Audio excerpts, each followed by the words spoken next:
So now is probably a good time to talk about the current visa situation in the Philippines. People say that since the country reopened in 2022, it's become a lot harder to stay in the country for 3 years on a tourist visa. But even during the pandemic, when I went to immigration to renew my visa, they were reluctant to give me a 6-month extension, which seems to have been phased out now in favour of only 2-month extensions. And from what I can understand, when you go to extend your tourist visa again, having already been in the country for a year, the powers to be need to be told in writing the reasons why you want to extend your visa again. Hello, good morning, good evening, and welcome to Bigg World Cinema. Without further ado, we'll continue with what you're here for. It always intrigues me when I hear of expats who reach their 3-year limit, leave the country overnight and return the following day to immediately start their 3-year clock over again. Sure, some people have got no interest in other countries, or maybe are unable to travel very far physically anyway. Different strokes appear to different folks, but surely whilst you've travelled to a different country, why not explore it in full rather than rushing back to your regular life one day later? And why settle in one country anyway when you can move around between 6? If you spent your whole life grafting and just plan on settling in one place for the rest of your days, you may as well be dead already. When I left the UK in December 2019, my original plan was to visit Thailand for 3 months prior to coming to the Philippines, stay in the Philippines 2 or 3 months, then head off to Indonesia, where I'd already booked a flight to Jakarta. But in March 2020, on arriving in Cebu, I got locked down when the world ended. After a couple of months, I had the option of being flown home to the UK or staying in Cebu. So I stayed for 3 years. Since my initial 3-year stint, I've done another 2 shorter stints of up to 6 months in the Philippines.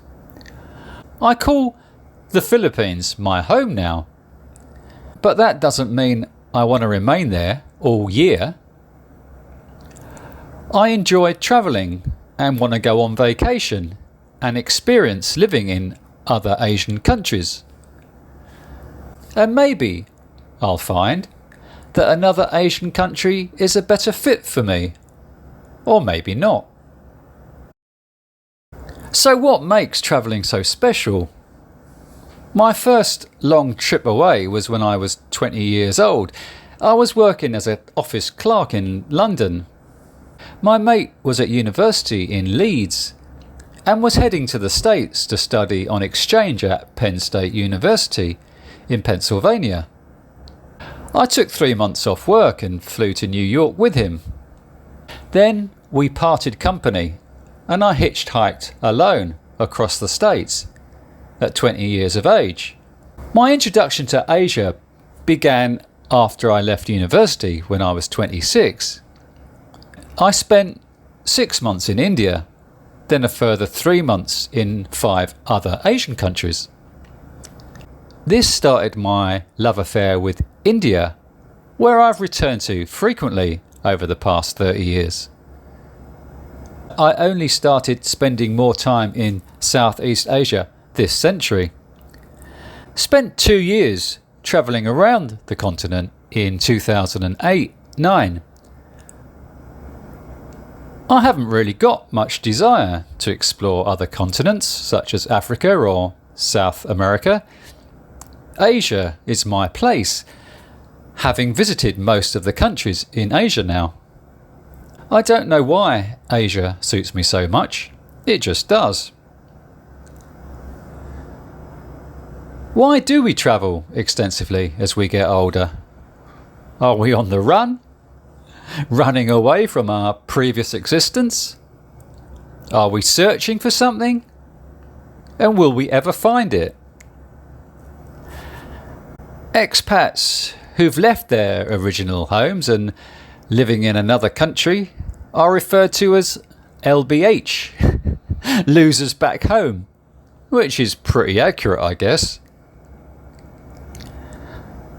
As I got older, my need to be away from the UK increased.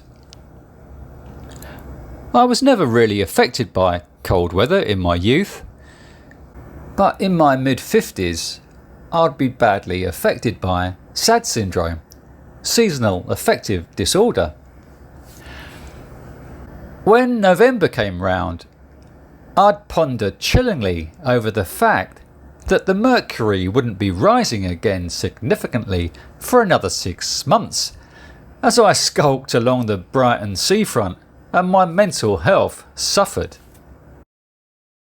The need to escape from UK winters became more urgent. I started taking 6-month breaks from my photographic business each winter and spend it in Asia. On one of these trips, I went on an extensive 3-month train and bus journey across southern India, exploring the different states of Karnataka, Kerala and Tamil Nadu, staying in a different hotel each night, then moving on the following day.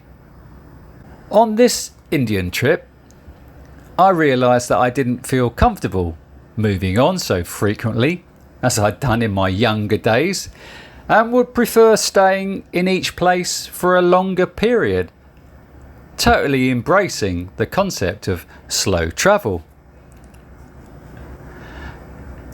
So when I made the move to Asia in 2019, I still thought I'd probably be going home after a couple of years, like I'd done in 2009, then continue to spend 6 months in the UK and 6 months in Asia, whilst I still had my mobility.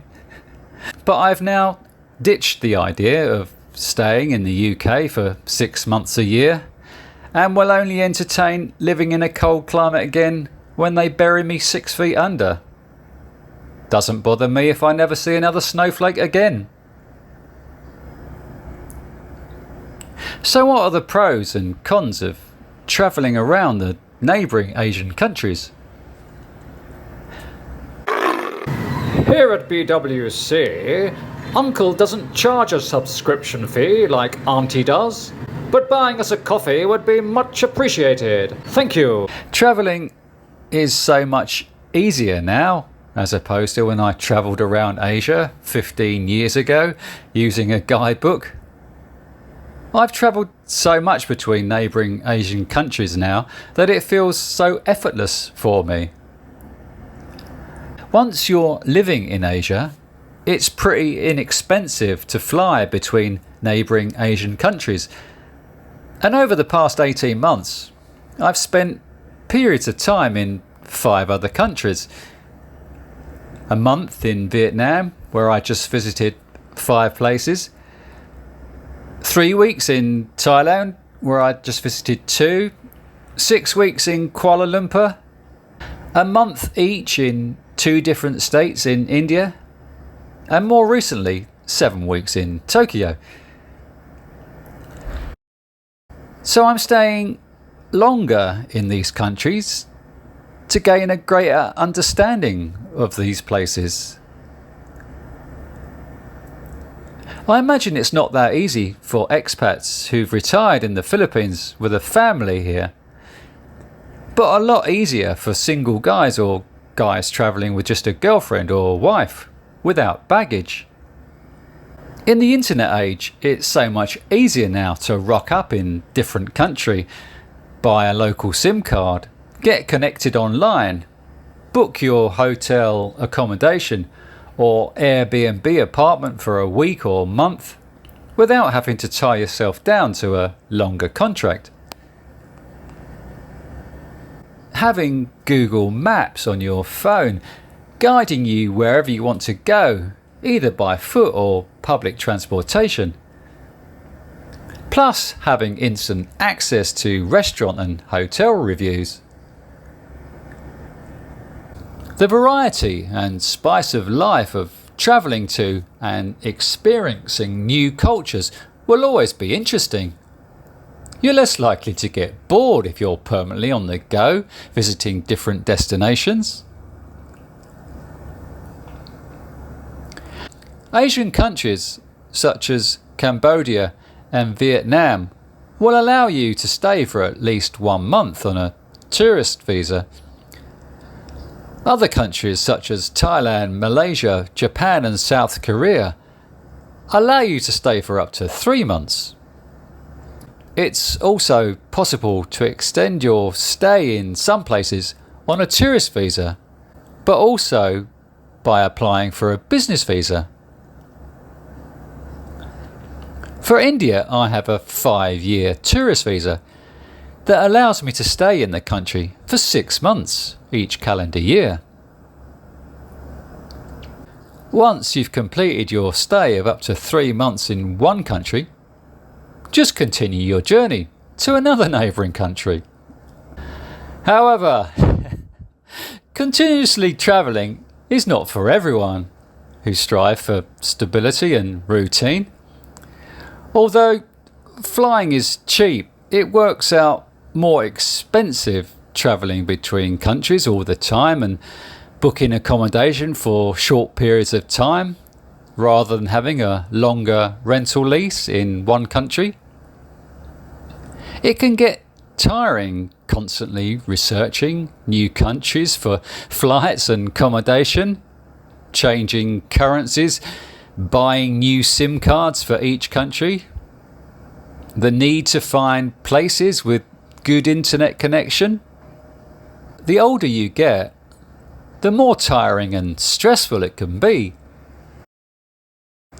It can be detrimental to your physical and mental health. By constantly travelling, you can get burnt out pretty quickly. I should know, as it's happened to me a few times. A few times I've arrived in destinations and realised I need to call a halt here. Just stay here for a while. Depending on your ability to speak the language in the country you're visiting, you can feel disconnected from the people. This is why, as a single guy, I feel more connection and comfortable living in English-speaking countries. If you're moving on all the time, just having transient relationships with people, this can be isolating, rather than creating meaningful relationships when you're living in one place. Sure, you can maintain online contact with your friends and family back home, but you don't have the same relationship you had with them when you were originally there in the flesh. Not having a permanent home can have a negative psychological effect on your psyche. I don't have a home anymore. I've always rented, so I don't have a home back in the UK. When people ask where I'm from, it's a difficult question to answer. I'm basically homeless. I always say that I'm originally from Essex, east of London, although I left there and moved to London in the early 90s. Then I spent the last 10 years of my time in the UK living on the south coast in Brighton. So if I ever go back to the UK, I'll be staying in friends' spare rooms or staying in hotels, like I'm doing now.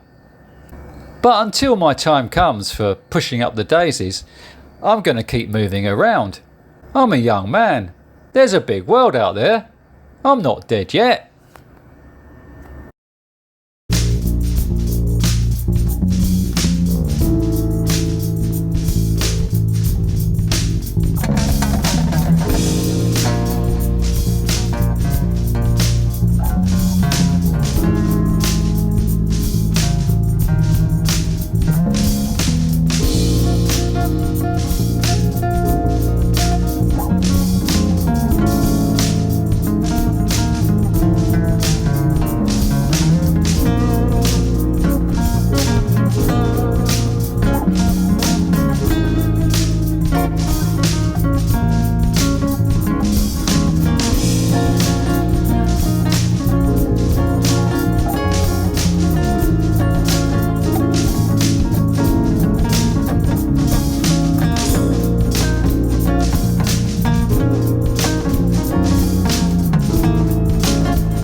Just a quick reminder to please click the thumbs up button if you liked the video, or thumbs down button if you didn't.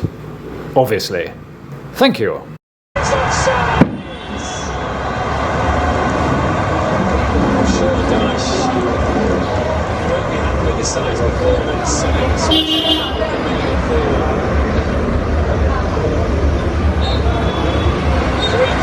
Wins for Wolves to round out 2023 for the second time this season.